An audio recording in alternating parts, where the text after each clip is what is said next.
Hey, what's going on, ladies and gentlemen? My name is Rage, and we are back today to talk about a huge trap and bottleneck right now for the preparation here of Age of X. Now that we've been seeing a lot more of these events and activities open up, and we know Charles Xavier himself is right around the corner, I wanted to make a quick video for you guys to really get a heads up on this, because this is going to be what we're going to be needing to prepare in the coming weeks and months as we get closer and closer to not just seeing the unlock of Charles, but as well preparing our team and roster of characters for those potential bottlenecks. So if you haven't seen this already, remember that all four members here, as shown on the Age of X, which is Old Man Logan, Odin, Shadow King, as well as Landra, they were all, building towards this unlock here. But really, the only required character out of this mixture here is actually noted as Lalandra, and I do feel like there's going to be a value to be had for Old Man Logan as well. And obviously, Odin being one of the better characters in the game, you can't hurt by having him on your roster. But having said that, there's some big bottlenecks that you need to be aware of, especially now that the Gear Tier 20 has been opened up. So for those of you that kind of missed the Marvel Strike Force blog post on this, this is the release here of essentially how we're going to be unlocking Charles himself, right? There's going to be 4 different bosses in Nimrod, Gladiator, Shadow King, as well as Dark Xavier, each and every one of them requiring, as you can see, a different number of subset of missions, as well as gear tier requirements. Now, what I have highlighted in yellow are the ones that we want to be paying attention to, because the Gear Tier 20 mix is essentially what's going to be the key bottleneck for those that are able to partake in this event and ultimately push towards the unlock of Professor X himself. So you can see, first yellow box, right? We need Gear Tier 20 city characters. Next one, we need Gear Tier 20 of Villains Global as well as Heroes Global. And then last but not least, we need Gear Tier 20 of Villains Cosmic, in addition to Lalandra and Hero Cosmic characters. So these are the ones that we want to stress and be very aware of, because of the fact that they are going to be the big bottlenecks. Gear Tier 17 all the way to 18 and 19. Although they can be setbacks depending on where you are in the game. If you're an endgame player like myself, it's likely going to be Gear Tier 20, because those are the newest resources and those are the mini uniques that we need to be collecting in order to elevate our characters and team to fully be ready for this future Age of X game mode that's coming very, very soon. So, I mean, in hindsight, right, like if we think back to all the past Dark Dimensions, and we think back to all the big unlocks and big releases, right, it's always been a subset of 2 main bottlenecks. A mixture of the Crimson uniques and generally whatever new is requirements. So previously when Odin came out, it was obviously ISO 8 purple. Now in this case, with Charles Xavier needing Gear Tier 20 characters, it is going to be these Gear 20 G20 minis. And there's a couple of ways that we can already kind of see how this is going to trickle through, and I want to talk about that real quickly, as well as what those bottlenecks are going to be like in terms of the Crimson side. So thankfully, Crimson uniques, right? This is already available in the game. You can actually start saving and being aware of them. But we have been getting this through, largely Orcus raids, largely through events that have been ongoing. And on top of that, the gold store has also been an avenue for that, because you can actually directly purchase them when they do appear. Albeit not as common as we like, and sometimes it's not, there's many uniques that you have to purchase and be aware of. But regardless, they are available and we can take advantage of. Now, Crimson Gear 20 mini uniques. These are just recently added a few days ago, and these are the ones that you want to be capitalizing on, right? Now, it hasn't been officially announced yet, but we already know, based on the review of the raid store, based on the fact that there is already a teaser from Pathfinder himself yesterday on the release of Chaos raids being next week, it's likely going to be tied back to the Gear Tier 20 minis. What does that mean for you guys? Well, hopefully you guys are just in a competitive alliance, because it's likely to get either included in the season rankings for raids, or it's going to be included in the daily raid progression for these Chaos raids, which I believe is going to be the next elevation of the, they've done this in the past, right? It was Doom raids, it was Incursion raids, and now Orcus, and then obviously Chaos is going to be the next step up.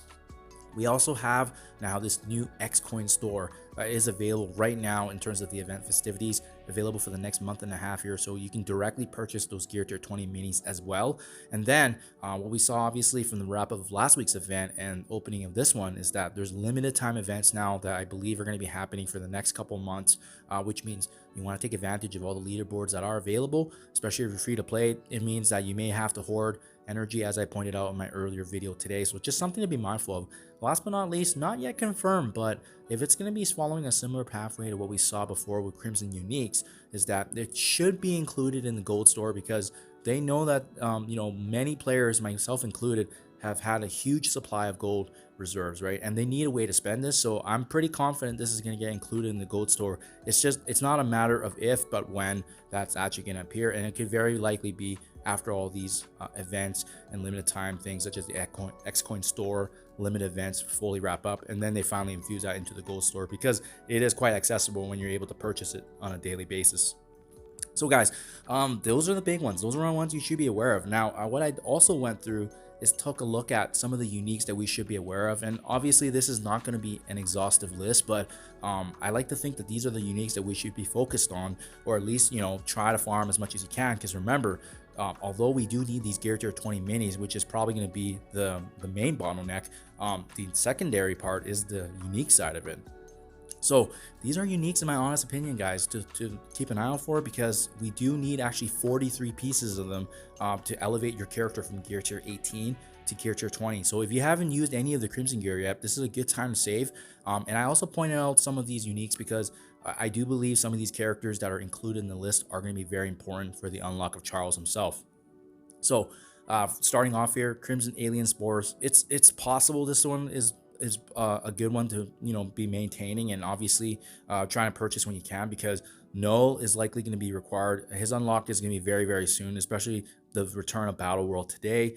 We also have Super Skrull being a very notable character, and keep in mind he is a villain's cosmic character, so it's very plausible that he could be utilized in that last and final section for against Dark Xavier, right? So Crimson Alien Spores is definitely one to be mindful of. And again, 43 pieces to elevate a character from teal gear, which is gear tier 18, all the way to gear tier 20. So you definitely want to be saving what you can and also purchasing when you can. Thankfully, they're in the stores already that we can take access to. Next one, Crimson Tempered Osmium. This is a good one because, again, there's a few key characters that we need to be mindful of. Obviously, global hero characters like Nightcrawler. They've actually name dropped Jean Grey as being a likely strong candidate, but as well, Thanos Endgame is also a villain cosmic character. So, I mean, definitely be mindful of these characters here just because they're part of the meta, and usually what we've seen in the past is Osmium is a coveted unique as well. So remember, 43 pieces for gear tier 18 all the way to gear tier 20. That's why we need to be starting to save right now, so that way later on it does not become a constraint for us. Another good one here is nanobots. Now, a little bit of assumptions are being utilized here, but obviously there's some big characters that we want to talk about, right? Blade and Oath are speculated to be the go-to options later on for the city when we do start things off with gear tier 20. Having said that, most of you, if you're involved in arena, may have already used nanobots as well for Gore, the God Butcher. So it's just more of a FYI to be aware of, because if Oath and Blade do get utilized later on and you haven't already elevated them to gear tier 19, well, this is probably a bottleneck that we may also have to consider, on top of the fact, the one caveat is that we don't know what the vigilante characters uniques are just yet, and with that team getting announced, we have to wait and see as well, because maybe you can use the full team as opposed to bringing in both Blade and Oath. But seeing as how they're already required for raids as well, I'd see a lot of value there to be had. So again, just something to watch for. And then last but not least, this was a popular one before, and as well the fact that there's not actually that many characters, which I don't foresee being an issue, but just more so to be mindful of, because you may not want to overspend now. Remember that Lalandra is actually a fortified chromium character here for the uniques, which means you may not want to overly invest in characters like Penny Parker anymore, especially knowing that Vigilante is a new skill rate team.